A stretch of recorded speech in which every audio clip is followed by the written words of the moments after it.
Vladimir Putin is not a riddle wrapped in a mystery inside an enigma. In 2005, he said the fall of the Soviet Union was the greatest political catastrophe of the 20th century. As Senator Mitch McConnell pointed out, that should have told us everything we needed to know about this ex-KGB lieutenant colonel. Senator McConnell made that and other incisive remarks on Wednesday, July 30th, yesterday as we're recording this. He was the keynote speaker at an event hosted by the McCain Institute. That event, held in the United States Senate, discussed a new report on the war Russia has been waging to conquer Ukraine and what that war implies for the future of U.S.-Russian relations, what policies are necessary to counter the long-term threat posed by Russia and its partners, which we at FDD have long been calling the axis of aggressors. The report was prepared by a task force of 22 foreign policy experts, all would identify, I think, as right of center. And I think I can generalize here, too. All view Putin as a neo-Soviet imperialist whose ideology and ambitions threaten America's national security. The coordinator of the task force was, or rather is, Daniel Twining, president of the International Republican Institute. Bradley Bowman, the senior director of FDD's Center on Military and Political Power, served as a member of the task force. Both are with us today in FDD's studio. I'm Cliff May. I'm also a task force member, and yes, I'm in the room too. I'm pleased you're joining us as well here on Foreign Policy. Well, good to see you, Dan. Good to see you as always. Thank you for coming in. Dan, maybe just start by, how did this task force evolve? How did the task force come about? What gave birth to it? Thank you, Cliff. I really appreciate your and Brad's participation. FDD added a lot more value than anyone else to this enterprise. Oh, that's nice. So thank you. Mostly Brad, I'm sure, for sure. Led in this case very much by Brad. So thank you. So look, I think early in the year, we were a little worried. The Biden administration had run a very lackluster policy on giving Ukraine enough to kind of keep in the fight, but not enough to seize a strategic advantage and make Putin pay for his war of conquest. So what we wanted to do as the Trump administration was getting stood up was just try to reinforce the good instincts of people in the Trump administration who did not want to make Russia great again, who did not want a bad peace deal in Europe that would recall, the worst days of Yalta or other such ventures. And so we got a group together of principled national security professionals like you, center-right, to try to make a friendly case that Russia under Putin is a long-term adversary of the United States, and that we would need to posture for that for the long term. Helping Ukraine prevail is kind of the first piece of that puzzle, but only the first piece, because, Putin's ambitions go so far beyond, and he's been running really a global campaign to undermine American power and leadership for decades. And I would say that Trump's view of this situation has evolved over time. Is that fair? Is that your view? It's evolved. Or it maybe is evolving, is what I evolved. should be saying. I think Putin would have been smart to try to cut an early deal to help the president, secure on his campaign promise that, hey, I can solve this problem. I think Putin misplayed it by stepping up the assaults. We've had some of the worst strikes on Ukrainian cities during the Trump administration in a more than 3-year war. I think the president's very impatient, and we can't let Putin win. I think President Trump understands that. That's also where his voter base is, incidentally. But that's a very good point. And we know that because we've had polling from Vandenberg when we did a podcast with Carrie Filippetti, and then as you did a podcast, I think with Roger Zakheim back in December, which kind of showed the same thing. So people think because like Tucker Carlson and those types are isolationists, and there are, I think, some isolationists in this administration, but that's not necessarily where Trump is. I think partly. First of all, he thought he understood Putin maybe better than than was justified. Putin, as a KGB guy, he's a good liar, and he can fool you. And I think Melania may have had something to do with it. I was very struck when Trump said that, he would say to Melania, I just had a very good conversation with Vladimir, and she'd say, yeah. And a few hours later, he bombed civilians in another city, okay? And keep in mind, she's from a communist country. She has some, I think, insights into these kinds of people, right? Anyhow, it seems to me that he's kind of waking up to it. Now, the question now, as we discuss this, he has, and I'm glad to say, reduced the deadline for serious sanctions from 50 days to 10 days. That's important. Maybe talk a little bit about what you think he needs to do at this point to persuade Putin that the best option for him, for Putin, is a ceasefire rather than to continue. I mean, President Trump understands leverage very clearly and how to seize a negotiating advantage. I think he needs to change Putin's cost-benefit calculus. Putin has been able to sustain and ramp up a war effort of historic proportions, the kind we haven't seen in Europe since World War II. I think the U.S. and our allies have been slightly feckless in being very clear in how, not only how kind of morally unacceptable that is, but in making Putin pay for that, not in ways that involve any American forces or equities other than a tougher sanctions regime, more arms to Ukraine. They're doing the fighting. They're shielding Europe and the West from this very malevolent Russian army with Putin at the head of it. So changing Putin's cost-benefit equation does involve doing things like what Senator Lindsey Graham has proposed doing in the Senate, with now 85 sponsors in the Senate, which is to impose punitive sanctions on the countries that are enabling Russia's war machine, and frankly, just to make it much harder for Russia to sustain this war effort. Right. Now, but that bill is sort of moribund for now because I think Trump wants to do what he does through executive action. I think he's talking about serious secondary sanctions. We should explain what that means in a second, but not as serious perhaps as in the bill that Lindsey Graham has, which I think has 500% secondary sanctions. But the other part of it, which you mentioned, has to do with arms. We're not exactly where we want to be in terms of that, are we, Brad? No, we're not. I agree with you that it's appropriate to describe President Trump's approach here as evolving. I think that's accurate and maybe a little generous, but it wouldn't be the first president. But that's all right. But went in with arguably unrealistic expectations that he could solve this so quickly. I think perhaps based on a misunderstanding of what a stone cold imperialist and killer Vladimir Putin is. And McCain Institute sponsored this report, and I was honored to work in his orbit during my years with Senator Ayotte, who was an IRI board member, and the late truly great hero John McCain used to refer to Vladimir Putin as the KGB colonel, and Lieutenant Colonel. I say because you're an officer, right. I want to be clear on that. I know. Well, in the Army, not full colonel. Yeah. So that's being generous, calling him a colonel. But you can take the rake off the shoulders, but you can't take the KGB out of the former KGB operative. And so I think that's the beginning of understanding. So I use it in a cute, saucy way, but there's a real insight there that Senator McCain understood, is that you don't do something for 10, 15, 20 years and have it early in life and not have it shape your fundamental worldview. Right. And so what the blank should we expect from a former KGB colonel? You should expect exactly what he did in Georgia in 2008. You should expect what he did in Crimea in 2014, what he did in the Donbass since then, and now the largest unprovoked, brutal, naked aggression we've seen since World War II. Something where Americans have fundamental, vital interests. And so I think there's been a learning process on the part of President Trump. No problem. We all learn. That's part of being a sentient human, hopefully, that we continue to learn. We're learning. We're in a better place. We have the president issuing this 50-day warning. Almost immediately I said, we don't need 50 days.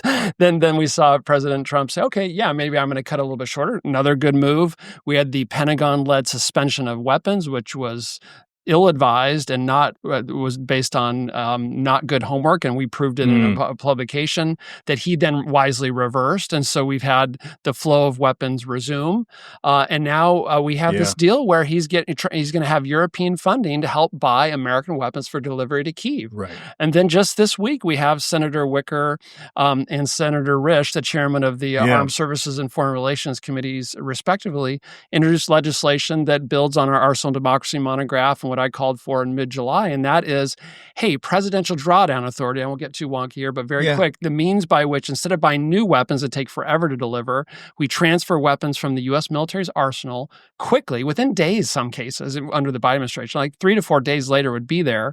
That's great. You get there quickly, but then you're depleting the U.S. military arsenal and our readiness. So what do? You got to replenish that. Well, this new fund would allow Europeans to pay to replenish that military. So you're getting the weapons Ukraine moving quicker, and you're with European money, and you're modernized U.S. military, and you're avoiding a reduction in U.S. military readiness. That's a great idea. And I think this would really reinforce President Trump's peace of strength policy and give him the leverage that we all think he needs in dealing with Vladimir Putin. You know, this may be overly generous to Trump too, and so that's fine. So, tell me so. But as a deal maker, I thought initially part of what Trump was trying to do was convey to Putin, I'm not going to make you lose face. I'm going to be a mediator here. I'm very tough on Zelensky. I'm not sure he likes Zelensky pretty much. Anyhow, he was saying, "I'm your friend, Vladimir. Let's do this and get it done without humiliating you in any way." And I think he may have thought that was a better negotiating tactic, because what's going to happen now is Trump is going to be seen as putting additional pressure. That does mean some humiliation. And I think it needs to go further, and this picks up on what you were saying, Brad, because in addition to Patriot missiles to protect cities with pretty much defensive weapons, I think it's pretty clear that the Ukrainians need long-range weapons like ATACMS, and they need the permission that President Biden wouldn't give to utilize those long-range weapons against military targets deep inside Russia.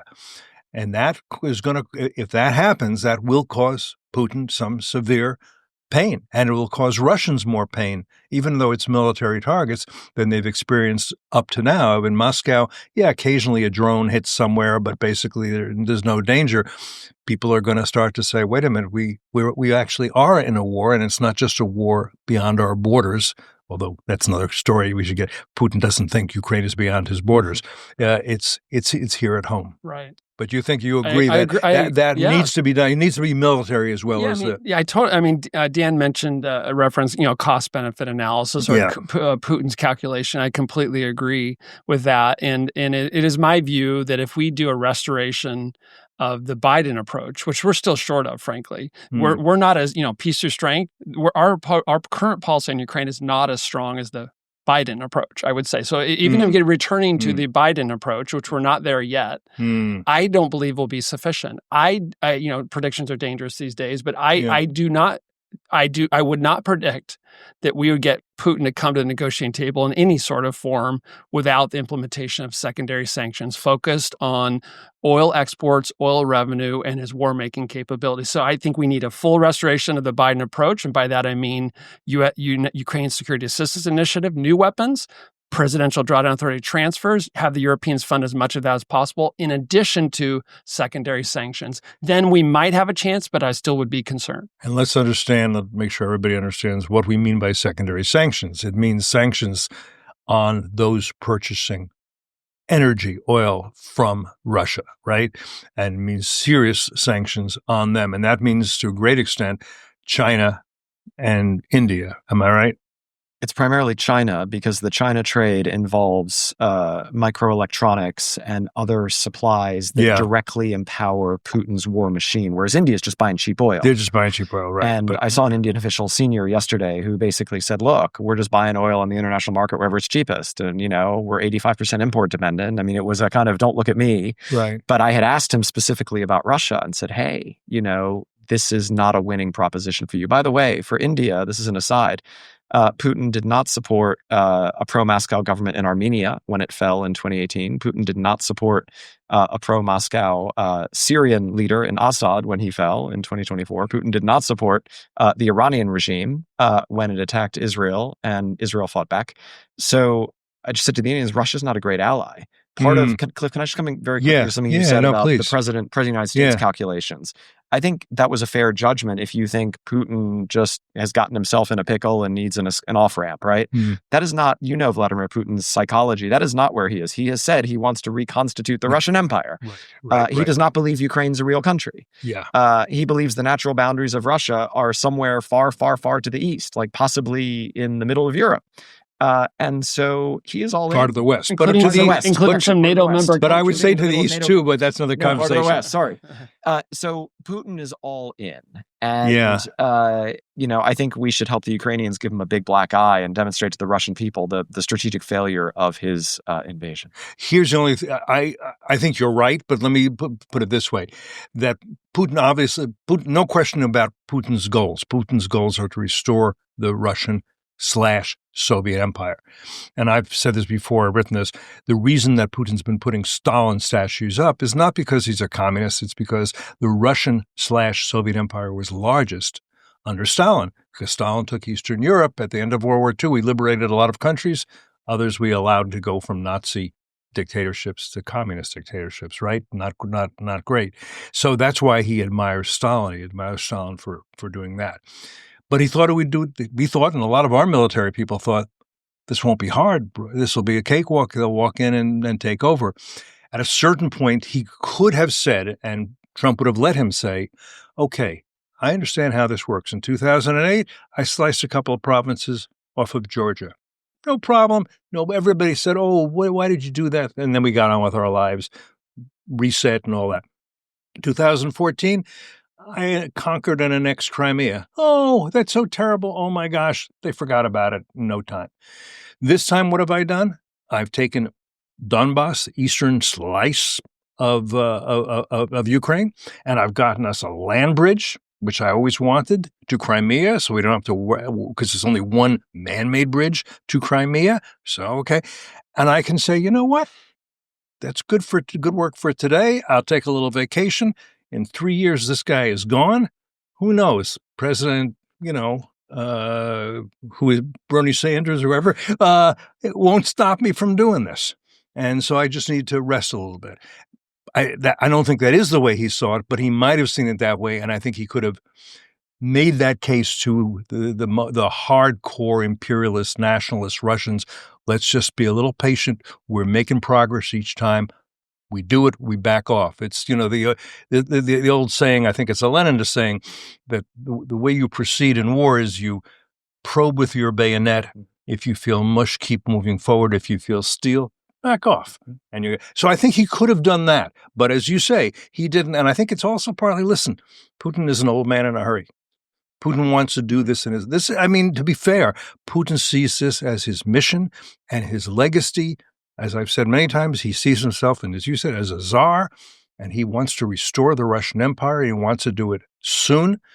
And Ukraine is absolutely key to that. But as you also pointed out, and I think this is absolutely true, and it's not the end of his, that would whet his appetite, not sate it, if he were able to take Ukraine. And I think we see him meddling in Moldova, meddling in Armenia, somewhat in Azerbaijan. By the way, interesting you talk about going west. I mean, he's certainly, the Baltic countries are all afraid that and this was mentioned at this wonderful forum event you had yesterday and Brad, you were on the panel. Somebody was saying that, there's no strategic depth to Estonia, Latvia, or Lithuania. It's not like Ukraine. If Russian troops or Belarusian troops, and Belarus, I think, is a vassal state. If they were to march into, say, Lithuania, it wouldn't take long before they occupied the entire damn country. And then what do? NATO member, we're going to go fight in Lithuania to push out the Russians? I mean, it gets more complicated, not less complicated. The other interesting thing, though, is going east. I think it's interesting because the various states, I think, 5 post-Soviet Central Asian independent states that were so. China also wants influence in those states, in Turkmenistan, Uzbekistan, Tajikistan, right? The Chinese also. If you're a Central Asian dictator, basically, but whatever, or nationalist, you have to play off Russia against China at this point. I think that's what's going on there. I'm not a great expert in that area, but that's I think that's right. I'm glad you mentioned kind of Moldova and these other countries. I mean, Russia essentially has captured the country of Georgia, which has a very pro-Moscow government, really an increasingly authoritarian one, despite the fact that 80% of Georgians want to join the EU and the West, and Georgia was a great NATO partner and all of these things. In Moldova, in the last elections last year, Russia spent $100 million in basically a vote buying scheme. There was a financial flow of suitcases of cash from Russia to rural voters in Moldova, trying to throw the vote against a pro-Western set of leaders. So Russia is competing on many fronts. It's also competing in the Balkans. You mentioned the Baltics, but in the Balkans are rife with Russian influence, including in Serbia, including among kind of ultra-nationalists in Bosnia. This is a big problem. Hungarians are disappointing, I would say, to me. No, indeed. Because I was, I mean, there are things about Hungary I like a lot, and I've been disappointed that they haven't wanted to stand up to Putin. But Russia is trying to rebuild. I mean, parts of it, you can call it a shadow empire, right? In these countries where it wants to have predominant influence, but not necessarily militarily occupy. And it's doing the old-fashioned thing of literally invading its neighbors, the kind of stuff that I think a lot of us didn't expect to see in the modern world, trying to swallow a fellow nation the way Nazi Germany swallowed Poland. I mean, that was his ambition in Ukraine, and it's a great credit to the Ukrainians, frankly, not just the Ukrainian army and these amazing drone operators and innovators, but Ukraine was in the process of building, and is, real democratic institutions that Putin underestimated. He thought he could kind of capture or kill Zelensky, and this country would simply fall like a domino. And actually, Ukrainians are fighting for their freedom. Well, I know that thanks to you. And what I say is, if you remember, I was an election observer with the International Republican Institute, and I learned a huge amount from that, because what I remember is how proud the Ukrainians were to say, you see, we have political parties. You see, we have a free press. You see, we know how to run an election. We're doing it to the letter. We're strictly, look how we're doing it. And, this is something also that on the panel yesterday, Ambassador Kurt Volker mentioned, and I thought he said this very well. He said that if I remember correctly, the Ukrainians want to be citizens, not subjects. And in a free, sovereign, independent Ukraine where the people are voting, and yes, there's corruption, there's all kinds of things. It's a fledgling democracy. I get that. But nonetheless, they are citizens of their own country. And what Putin wants is for them to be subjects of the Kremlin, of Russia, and to acquiesce and say, we're not really Ukrainians. We're just Russians with funny accents, And by the way, this needs to be, I think, stressed, that when Putin's putting up these Stalin statues in the Moscow metro and elsewhere, the message that conveys to Ukrainians, because it was Stalin who imposed a famine on the Ukrainians specifically in the 1930s, the Holodomor, which killed millions of Ukrainians, millions of them. And Putin is celebrating someone like that. That's a reason to fight. I thought Kurt's comments yesterday, citizens versus subjects, was maybe one of the most insightful comments, other than yours, of course, of the whole afternoon, because to me it brings succinct clarity to what's at stake here. This is not a debate in some classroom somewhere. Hey, what style of governance is better? This is Clausewitzian wars, politics by other means, and what is the political or policy question? It's citizens versus subject. Is rule of law versus Melian dialogue, might makes right, authoritarianism. Who wins? You say, well, that sounds very wonky. Who cares? Well, this nation, our nation, the principles we've gone to war many, many times over that principle, and twice in world wars in the first half of the 20th century. And so this is Putin trying to resolve that political debate on the battlefield. And how that is resolved in Ukraine matters to Americans, because what happens in Europe, as Kurt Volker said, matters to us for all kinds of economic and political reasons. And the world is watching, as I've said so many times, Beijing, Pyongyang, and Tehran Taiwan are watching. And if they decide that America makes a good show of it for 3 years and loses interest after 3 years, when such a fundamental question is at stake, then it's going to increase the chances, as we argue in the report, that you're going to have aggression that we could have avoided in the Taiwan Strait that might be the worst war of the 21st century for Americans. And so one last thought. We've been talking about the scope of Putin's ambitions, and some people might say, oh, you're overplaying it. You're talking about expanding empire. You're talking about him moving west into Europe. You're overplaying it. Well, I mean, one, look at what he says. When in doubt, listen to what your enemy says. Yeah. Number one. Then look at his actions. And then let's look at a little case study from the first 2 or 3 months of the Trump administration. At risk of oversimplifying, the Trump administration basically offered all kinds of concessions before negotiations even started, which would include some form of, we're going to give you the 20% of Ukraine you've taken.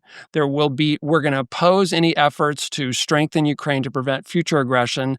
America will not be involved. Kind of take what you have and when we're out. I mean, that was essentially what the Trump administration was offering, which I thought was a big mistake.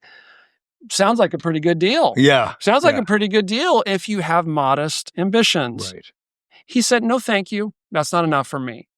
Validating, I think, the essential truth of what we're saying is he has maximalist ambitions. So step number 1 in strategy, begin with the end. What are your interests? We just described our interests. Kurt Volker said it. Subject versus citizen. Step number 2 in strategy, what are the threats of those interests? We have Russia with all of its sources of power and with Vladimir Putin at the helm that is going directly at our core interests. And what we do or don't do will not only impact whether we have a war between NATO and Russia in the coming years, but it will have some sort of impact on what happens in the Taiwan Strait. And I'll end with this. Putin cannot sustain this forever. He can sustain it for a long time because of the help of the other Axis aggressors countries. Can we sustain our support? Yes, we can.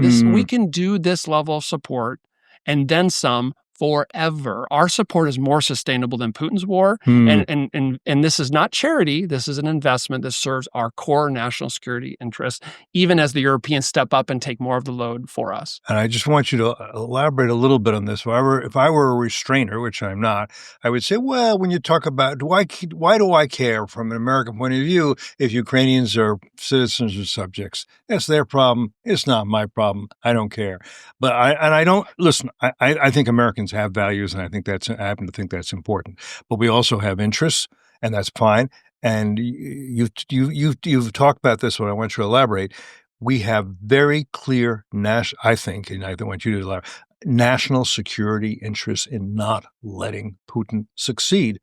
Not even if you were a total restrainer and say, "Well, get out of NATO, then we don't have to worry about what happens to Lithuania." Why do we care what happens? But it's beyond that. Let me let you discourse. I mean, you could do this better than I could. No. I think the answer is, look, I think about my uncle who parachuted into France on D-Day, right? Like, let's never do that again, right? Okay, but a restrainer would say, fine, just stay out of it. We don't care what happens. That's what we did in the 1930s. We stayed out of it as countries fell to Hitler's Germany and then to Stalin's USSR. It just doesn't, we end up having to fight our way back in. I mean, the reason we should support Ukrainians now, they are doing the fighting. They are weakening Russia's combat abilities as they continue the war. And we have a clear interest in taking sides here. Because guess what? If Putin wins, the appetite does not stop with the eating. He's going to look at the Baltic states next, or some of his other targets. And NATO countries implicate America very directly. I mean, then we're in a fight. By the way, it's very interesting to me. I mean, you alluded to this, Brad, but the leaders of Japan, Australia, South Korea came out very early and very strongly in favor of arming and supporting Ukraine. And who else? Taiwan. Taiwan. That is the thing that people who disagree with us will go to first, so that you're undermining deterrence in the Taiwan Strait. Very awkward for people who make such arguments. I won't name any names, but who I'm talking about. When I point to the Ministry of Foreign Affairs release from Taiwan saying, help Ukraine, because they understand the truth of what we are saying, is that deterrence is based on perception of political will. And if we don't have the political will to do what we're doing with Ukraine, the baseball bat, then why are we going to send thousands of Americans to fight in the Taiwan Strait? It's a very reasonable question. The Taiwanese are right in saying it's in our interest, theirs and ours, to support Ukraine. And that's awkward for some people who disagree with us. I won't name any names. Well, Xi Jinping clearly, as you say, Xi Jinping is actively supporting Putin in any number of ways that are meaningful. He also knows that if we develop the habit that, you know what, it just doesn't matter to us what happens in Europe, then it doesn't matter to us what happens in Asia. And he sees how that plays out. Now the restrainers say, yes, but we don't have the ability to worry about both. Actually, we, as you say, we do, because all we're doing is talking about building more weapons, and which we need to do, expanding our defense industrial base, which we need to do, and Ukraine has been a wake-up call. By the way, another member of the axis of aggressors that's helping a lot is North Korea. Mm-hmm. North Korea has sent. I've seen some reports that at least 6,000 North Korean soldiers have been killed in battling Ukrainians, and they've sent more than 10,000. But I've seen reports of more coming. They're amazing in a country as poor as North Korea is. What their defense industrial base is? Yeah. 155 millimeter? Go ahead. I won't. You guys have heard my talking about so many times. I won't subject. But I mean, here's the graphic. Okay. Here's the graphic. I won't read all of this. So these are. It's on our website. These are the 4 members, and these are all the ways that Russia's received help from the other 3, and all the way through. We've over 490 things we've observed since 2019. But Russia from Iran, artillery shells, ammunition, surface-to-surface ballistic missiles, unmanned aerial systems, assisting setting up their own USA production capacity. Russia from North Korea, munitions, surface ballistic, anti-tank guided missiles, 170 millimeter self. The list goes on and on. From China, non-lethal, dual-use technology, and so we literally. It is not an exaggeration to say that Ukraine is fighting in some form all 4 members of the axis of aggressors. And so, right. and I repeat, sorry, I will repeat this metaphor. Yeah. I just love it. I'm sorry, I'm in love with my own metaphors. Forgive me. It's I'm a good guilty metaphor. as charged. I know it is. Yeah. Bullies on the playground. When the bullies come around the corner, 4 big, bad, scary bullies and come around the corner and you're alone, it's a good time to have friends. But not all friends are equal. Some friends, they share cocktails in Davos or Brussels, and they flatter you and they say nice things. And some friends are there with you in the dark alley and they're willing to throw punches because they care about you, they have common interests, common principles. The latter is the kind of friend we have in Ukraine. They are the most capable military in Europe right now. And they're not asking thousands of Americans to fight and they're dying. They're saying, can you help us, please, by sending some weapons? You know who else is a friend like that who fights with us in a dark alley? Israel. Ukraine and Israel. And Taiwan, most likely, God willing, will be that kind of ally too. They're making a good show of it. Okay. So, you don't like 170,000 troops in Iraq, Americans fighting and dying in the sands of the Middle East. You don't like 100,000 troops. I don't like it either. I had some friends that didn't come home either. This is not a theoretical question for me. So at least when someone else is willing to fight and they're simply asking for the means to do it, is it not in our interest to help them? Yeah.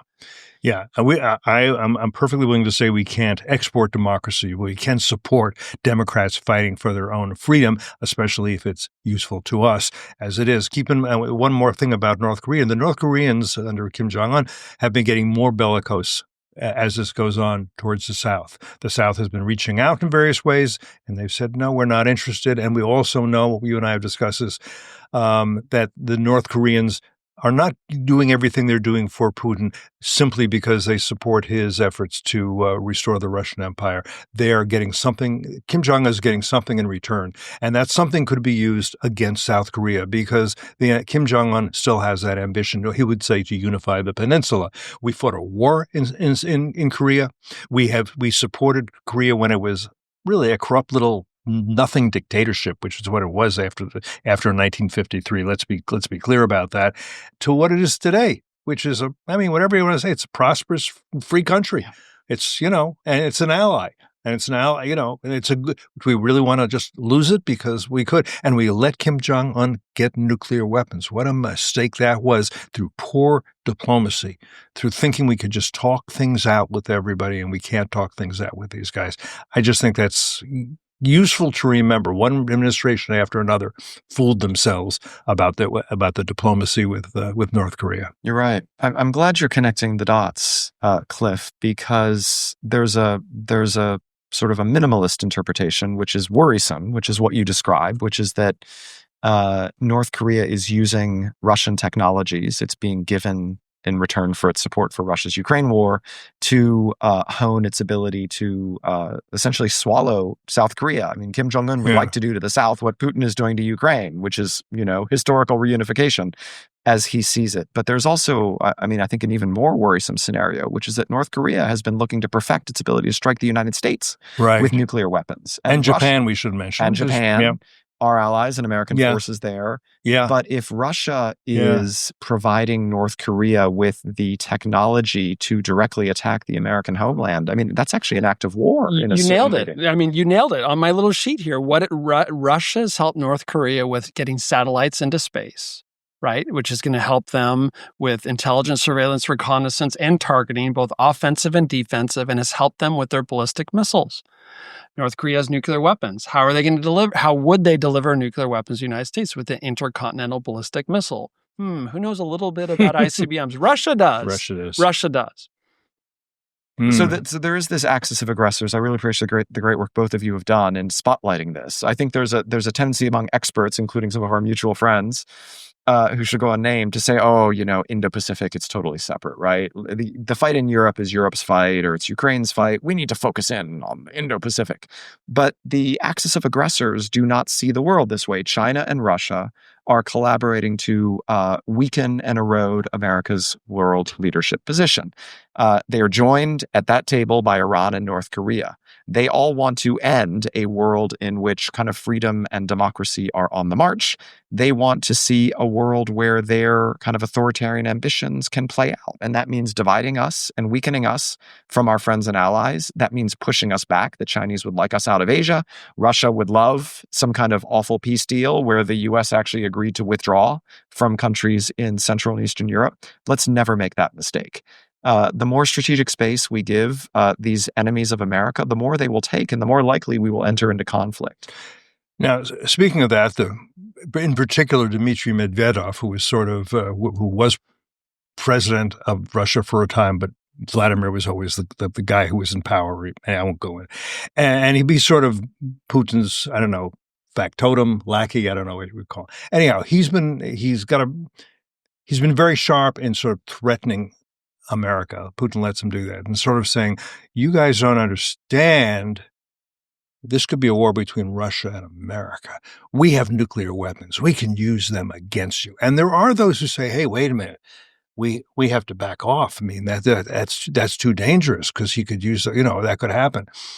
I know what I think about that, and I'll say it, but let me ask you, Dan, what you think about the nuclear blackmail that we're seeing from Putin and his lackeys. So, look, deterrence works two ways. One thing that was frustrating about the Biden administration's approach to Ukraine is they seemed deterred from escalating support for Ukraine because of these Russian That's why we can't provoke Putin. Right. Whereas I don't know why Russia wouldn't be deterred by the fact that we have ourselves a formidable nuclear and military arsenal.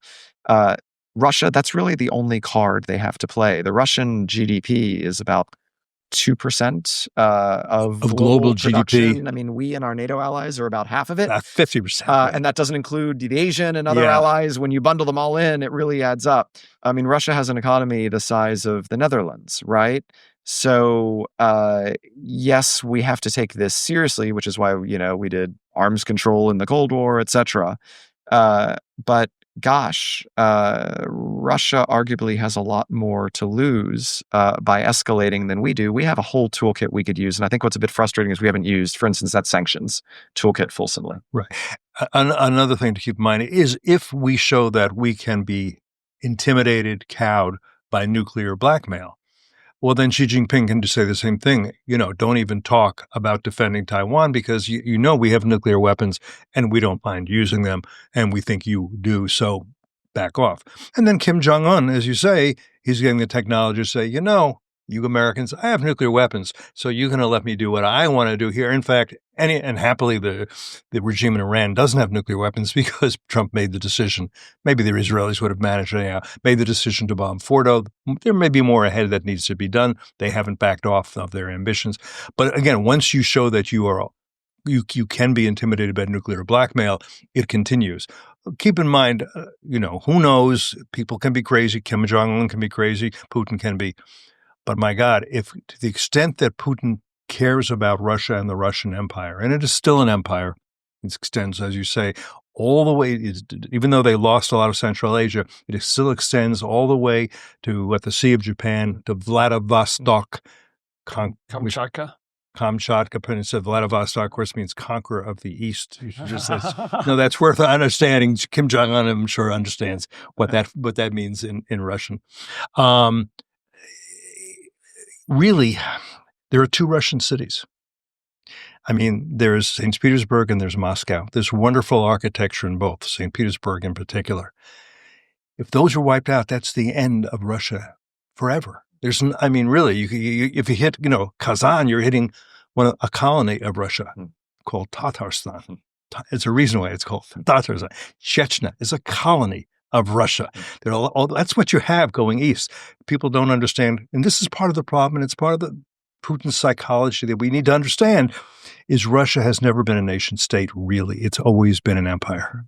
And he needs the war to muster support among the people for the proposition that they need a strong leader. They can't have freedom and democracy. They have all these enemies all over the place. It's part of this authoritarian psychology that holds together. And I'm sorry to see it has worked as well as it has in Russia. As somebody who spent a lot of time there, who was an exchange student there, who was a journalist there, who's kind of a Russophile in terms of, art and literature and a lot of things like that. I'm sorry to see the kind of support he has. I understand why, I'm sure there were plenty of people in Yugoslavia who felt terrible when that divided up, because Croatians were Croatians and Serbs were Serbs and Macedonians were Macedonians. Czechoslovakia is no longer Czechoslovakia. I don't think they hate each other, but they didn't want to be in that marriage. And Ukraine doesn't want to be. And I don't think most Belarusians want to be a vassal state, but they've got a dictator who's in power thanks to Putin and does what he has to. Cliff, I think your comments, with deference to you know more than I do, but your appropriate admiration for Russian culture is just a really wonderful. There's so much to admire, sincerely, about Russian culture, literature and music and so much. Some of the best art in the world is there. Yeah. We can talk about how it got there, but there's so much genuinely to admire about the Russian people and what they've been able to accomplish. And I don't always say this, but it seems an appropriate moment. The second leading victim of Putin's war of choice in Ukraine is, after the Ukrainian people, is the Russian people. And tens of thousands of dead and maimed, 1 million casualties. Russians. For what? For an egotistical megalomaniac war of choice for personal reputation and czarist ambition.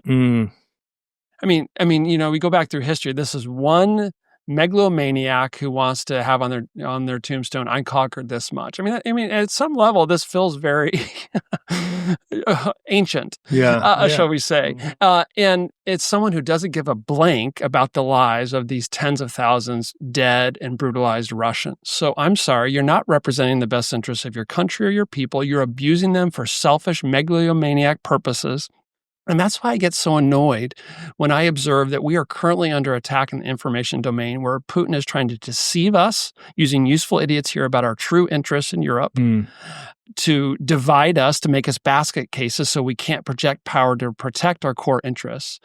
And yet we're so concerned about provoking him that we don't go on the offensive ourselves. And it seems like to begin to restore some of the tattered deterrence that clearly failed in 2022, in addition to secondary sanctions, in addition to weapons, in addition to solidifying NATO, which is a national security treasure and not a liability for us, we got to go on the information war offensive, as we argue in our cognitive combat monograph. And what would that look like? That sounds it would be helping the Russian people better understand the truth of what Vladimir Putin is doing. If what I just said stands up to scrutiny, tell them that, show them how corrupt he is, show them how this is not in their interest and that Ukraine never was a threat. NATO's not a threat. We respect you. We respect your culture. We don't want a war. We want it to end, but he's abusing you. He's abusing you just like every other autocrat does to retain their grip on power. They're trying to, I think you or someone said this yesterday, trying to retain their autocratic grip on power and make the world safe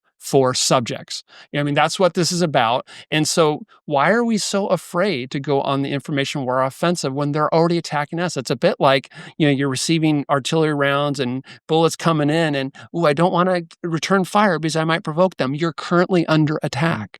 Yeah. And this is a subject we should do another day, but Radio Free Europe, Radio Liberty, Voice of America, we need those kinds of outlets. I think that Trump is right that those outlets all became compromised in terrible ways, and that's why he is dismissive of them and has weakened them. But they kind of need to be rebuilt, reconstituted to do the job that they should be doing, and that's a whole discussion of how you do that. Again, I totally understand why he was frustrated with them, because if the VOA thinks we're just national public radio, and we want to be able to beat up on Trump because he's not our president. Anyhow, it's a whole big discussion, but we do need a way to communicate with the world, and it's not enough to say, well, we got Twitter and Truth Social, and it's not enough. It's not quite enough for everybody in Russia and everybody in China and everybody in Moldova. And 30-second rebuttal. I want to hear from Go someone who really knows a lot on these issues. We're three conservatives sitting around a table. I cite too often, Roger Scruton. The essence of being a conservative is you understand that it's easier to destroy than it is to build, and so be very cautious before you destroy something, because it's going to take decades, centuries to rebuild it. You're standing on the shoulders of institutions, norms, mores that you're benefiting from. You don't even know it. So be real careful based on a smart study of history and human nature, what you destroy, because it's easier to destroy than it is to build. And that, if you accept that premise, that leads me, when in doubt, when you see a problem, there's undoubtedly problems at the Global Engagement Center, undoubtedly problems at VOA. Yeah. Reform, don't destroy. Reform, don't destroy, because if you buy what I was saying about information warfare, that we're currently under attack, not really a good time to unilaterally disarm in the information domain. Maybe not good. So maybe we shouldn't destroy them. We should reform them. And lastly, let's avoid the temptation to do what the Biden administration did. Keep your far left and your far right extremes out of this. Let's have these organizations do what we agree on in the 40-yard lines: exposing corruption, exposing abuse of their people, retaining autocratic grips on power, truthful reporting. Can't we all agree on that? Then we won't have this herky-jerky back and forth whipsaw between administrations, because both the left and the right are going to the extremes rather than rallying around what we can agree on and not unilaterally disarming the information domain. What do you think? I second your notion. I mean, we've canceled Tibetan and Uyghur language broadcasts. The only people who benefit from that are the Chinese Communist Party, right? Yeah. Unfortunately, there are people in kind of captive nations like Belarus who live inside a Russian information bubble. Let's pierce it, right? Let's help Russians understand what's going on inside their own country and kind of this criminal war of aggression next door. And we're not getting that from Russian state-owned media. When you talk about Tibet and Xinjiang, where the Uyghurs live, which is really East Turkestan, people should look at a map, because it's very clear that they are two captive nations of a Chinese empire. You can see they jut out to the west of China, and they are captive nations. And if you want to talk about settler colonialism, that's it. That's where you're doing. That's where it's happening. Of course, nobody on the campuses seems to care about that. Here's a what if I haven't heard people explore like your thoughts on. Let's hope this doesn't happen. But if Trump were to decide tomorrow, I've had enough, I'm not going to support Ukraine, and at that point, Putin essentially wins. Well, what does win mean? I don't think win means that the Ukrainians all bow down. And I think what happens is then you have an occupied country, and then you have resistance forces, and they'll kill Russians. And Putin will be like the Nazis. He'll say, you kill one more Russian, I wipe out this entire village. And we in the West would have to say, oh, that's so terrible. Strong letter to follow. Let's go to the UN General Assembly and the Security Council, where Russia has a veto, and let's talk about the fact that this village was just wiped out entirely in retribution for that. And then you have all these Ukrainian soldiers who are very good. If they get a bayonet to their back and are told to march west towards Poland, towards Moldova, well, they can stand where they are and get bayoneted, or they can march and do what they're told to do. In other words, if you see that this is a possibility, if we do not sustain our support for the Ukrainian defense of their homeland, their family, their freedom, their sovereignty. How is that going to play out? Who would want to be president when that's happening? No one. I mean, we know President Trump appreciated the disaster politically and strategically that was President Biden's abandonment of Afghanistan. The abandonment of Ukraine, I'm afraid, would be 100 times worse. 100 times just worse. in terms of its strategic impact on the United States. Yeah. I mean, Afghanistan is a lesson in how not to do it, right? How just to walk away and watch everything you've invested in collapse and millions of free people go back to living in kind of a giant national prison, if you will, right? I mean, it's the worst place to be a woman in the world, Afghanistan. So let's not do that in this Europe where we've invested generations of life and treasure and kind of held the line throughout the Cold War and then built out the peace with NATO expansion.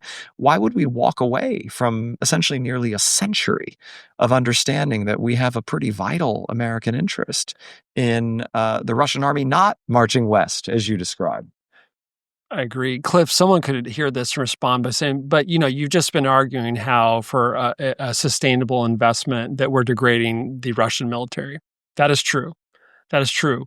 And to do some of the things we're describing, where you have the large-scale conquest of Poland or, really moving west, that's going to take, in my assessment, a level of combat power that I don't see at this time if you make certain assumptions about what Polish political will and military capability, for example. Mm-hmm. But that's not the most likely scenario that I worry about. There's most dangerous and most likely, military speak, and the thing I worry about is a Crimea, and I've been saying this for years, is a Crimea-style invasion of the Baltics, or just one Baltic country. Mm-hmm. And that is not the large-scale expeditionary warfare of a country the size of Texas, like we've seen in Ukraine, coming from multiple angles. You literally, if Putin views the collapse of the Soviet Union as a catastrophe and despises NATO, both true, we know that that's how he feels. What do you have to do to deal the body blow that he'd be proud to put on his tombstone? You basically have to do a fait accompli attack in Latvia, Lithuania, or Estonia, where you create a false flag situation where you have some Russian speakers who are supposedly being abused. You send some guys in, little green men without their patches on. You see 3 square kilometers of one of those Baltic countries, and then you stop. And then you start making the nuclear threats. Okay, America, you want a piece of this? Take a look at our nuclear ICBMs. Right. Decision time. Here I am. I'm walking into the Oval Office. President Trump, we've had a Russian invasion of a NATO member country. Our allies are invoking Article 4 of the 1949 North Atlantic Treaty, and it's time to us to implement Article 5. We either let that stand, and it's the effective end of NATO. End of NATO, right. Victory for Vladimir Putin, disaster for American national security interests, or we're going to war with Russia, something we avoided for 4 decades. And I don't need 20 armored brigades or divisions to do that. I need 10 or 15,000 people go in, and it could be 1 square kilometer, 1 inch. Article 5 has been violated, attack 1 against all. That's NATO territory. What do you do, America? So that's why everything I say, sometimes I know I come across, I talk too quick, I get a little spastic. I get it. I'm guilty as charged. But it's because I just see wherever I look, and I always want to be cautious not to be like, the sky is falling, So you're hearing nuance what I'm saying. They don't have the means to take Poland tomorrow. And I think if America stopped, I don't think Kyiv would fall tomorrow. Those are my educated predictions, okay? Mm-hmm. But they don't need that massive combat power to do what I just described, a Crimea-style invasion in the Baltics. That requires a lot less, and they could do it quickly. And what are they going to do that based on? Going back to your bayonet thing, they're going to go back based on our perception of political will. When that person walks into the Oval Office, what will Donald Trump say? And you can be the biggest bodybuilder in the gym, but if they don't think you're going to throw your punch, your muscles don't matter. So American power, ooh, scary. Donald Trump, he'll say no in that moment. If they assess that, it makes it more likely. So that's one thing I'm looking at. I don't know if that's... And well, it gets back to something you said before, that the Ukrainians are doing us a huge favor by diminishing the capabilities of what you would call our number 2 adversary in the world, but aligned with our number 1 adversary and our number 3 and 4 adversary. Yeah. So they're doing us a huge favor. Plus, we're learning from their use of American weapons. We're learning from their innovations with drones. Yes. We're learning from what we see on a battlefield. We're doing this all without having to put one soldier's boot on the ground there. And you've heard me say this before, too, that if you're talking about the Baltics, makes a lot of sense for Putin, if he thinks we're weak, to say what I need now, just like I needed a land bridge to Crimea, I need a land bridge to Kaliningrad. What's Kaliningrad? It is a province of Russia taken away from Prussia or from the Germans after World War II. They just took property. That's how it happens when you win a war. You take away territories if you want to, and normally that's what happens. But it's not. It's not contiguous with Russia. So if they said we need a land bridge, you could go through southern Lithuania, very simple, or through northern Poland, very simple, and say we're not even taking all Lithuania. We're taking part of Lithuania. What are you going to do about it? And you're still invoking Article 5. You're still going to say America back down. Very, very dangerous situation. This is why we don't live in a world where Russia wins. That's why we don't live. That's then right. You start seeing that all over the place. Yes, you do from others. What other points that you make in the report that we haven't teased out that you want to make, that you want to stress? People, there's much more in the report that we can't discuss in a short discussion. People should read the report. It's on the McCain Institute website. It's easy to find. It's a good executive summary. People should do that. But maybe there's one or two other points you want to stress. I was just very struck going through some of the public opinion polling as we discussed that there is actually pretty strong and substantial American support for the kind of policies we're discussing. Including among Trump supporters. By the way, I feel like we're talking a lot about war, but I think the whole purpose of kind of where we're coming from and what we're recommending is to uphold peace and to strengthen peace and security and freedom. So the idea is that we don't want to live in a state of war. We don't want Ukraine to become a forever war. We don't want to have to make the decisions we're making on Ukraine about other countries. And should we support the Baltics? And should we support Poland? And should we send American forces? The whole idea of a policy of containing Russian imperialism is to deter further conflict and uphold peace. I think that's one. Two, just one thing we haven't really talked about as much. It's not quite in the report, but based on the fact that you and I were both in Ukraine for elections over previous years, one thing that really struck me is that, the Russian Rus, historical Rus, was founded in Kyiv. This is the core of what became Russian culture and identity. Ukrainians took to the streets in the Orange Revolution in 2004 to liberate themselves from a corrupt strongman. Ukrainians took to the streets again in the Euromaidan Revolution in 2013-2014 to liberate themselves from a corrupt strongman who literally fled to Moscow. As the result of these demonstrations, Putin watched that very carefully. And he said, wow, I never want that to happen in Moscow. These Ukrainians, they've got these ideas about freedom and politicians being accountable to citizens and elections, and that's never going to happen here. Because if that happens in Russia, Vladimir Putin is no longer the president. And he might be before a tribunal being tried for war crimes or crimes against his own citizens. So his obsession with Ukraine is rooted in his determination to remain the czar at home in Russia. And I just think this is an important and foundational point. It's not actually about, I really want those agricultural riches in the Donbass. There's something much deeper going on. Yeah, I've said this before, that to be, what does it mean to be, and on this program, not to you, but to you, Brad, what does it mean to be czar? And the phrase in Russian is czar of all the Russias. And what does all the Russias mean? Well, it means Russia proper. It means Belarus. What does that mean? White Russia. It means Ukraine, which means what? Essentially frontier. He's not wrong to say, as you've just said, that there was something called Kievan Rus, and that this Slavic culture really started much more in what we now call Kyiv, or Russians call Kiev, than it did in Moscow. It's older. But as I say, wars are often between brothers and cousins. They're often because people don't want to stay roped together. Again, Melania Trump comes from Yugoslavia. What does Yugoslavia mean? South Slavic lands. Those lands couldn't stay together. In graduate school, one of my subjects was Serbo-Croatian. They were trying to make Serbian and Croatian, are they closely related languages? Very closely. Are they related to Russian? They are. It's how, when you try to learn Serbo-Croatian, it's like speaking bad Russian. But the Serbians and the Croatians, at the end of the day, didn't want to be part of the same country. And if you believe in self-determination, they shouldn't have to be. And the Ukrainians do not want to be ruled by the Russians and particularly by Putin and the Kremlin, and for very, very good reasons. By the way, another thing that I think is important: $300 billion in your report. $300 billion of sovereign Russian wealth outside the country that could be used both for rearming and for reparations for Ukraine. That is absolutely justified. That's a nice big sum of money. That it's time to stop talking about, well, under international law. I'm not sure. Putin does not respect international law on any level. Time to take that money and say, you've lost it. It's now going to your victim. That's what your report says, and I totally agree. Most of those funds are in Europe. So the Europeans have to listen. The Europeans have to in a lot of ways, take the lead on a lot of this stuff here. They can't do everything. I get that. But they have to be really good partners to us, and that's one of the ways they can do it. Because they can't do it with what we can do in terms of weaponry. Their defense industrial base also needs rebuilding for sure.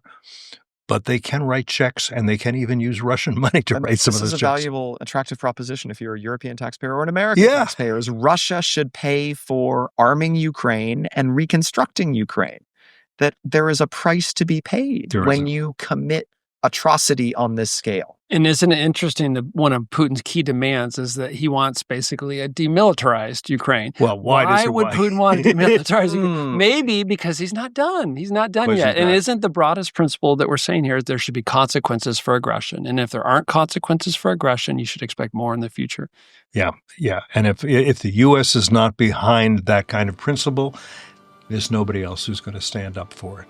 And our allies have to stand up for it with us in every way. Congratulations on your report and the good work you've been doing and the work you've done at IRI all these years as well. I have great respect for that as well. Likewise. Thanks, Brad. Always good to always learn from conversations with you. And thanks to all of you who have been with us for this episode of Foreign Policy.